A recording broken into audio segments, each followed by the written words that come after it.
প্রিয় মুসলিম ভাই ও বোনেরা, আসসালামু আলাইকুম।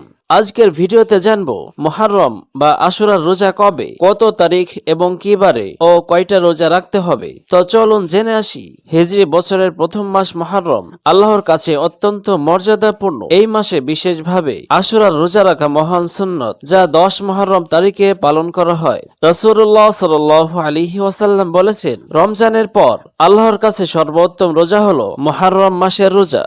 আশুরার দিনে শুধু 10 তারিখ রোজা নয়, বরং 9 ও 10 মুহররম বা 10 ও 11 মুহররম একসাথে রোজা রাখা মুস্তাহাব। সেই হিসেবে 2025 সাল অনুযায়ী 10 মুহররম 6 জুলাই রোজ রবিবার। এই রোজা আমাদের পাপ মোচন ও নেকি অর্জনের বিরাট সুযোগ। প্রিয় ভাই ও বোনেরা, আসুন আমরা সবাই এই মুহররমে রোজা রাখি, আল্লাহর নৈকট্য অর্জন করি এবং অন্যদেরও এই আমলের কথা জানাই। আল্লাহ আমাদের মুহররম মাসের ফজিলত পাওয়া তৌফিক দিন, আমিন।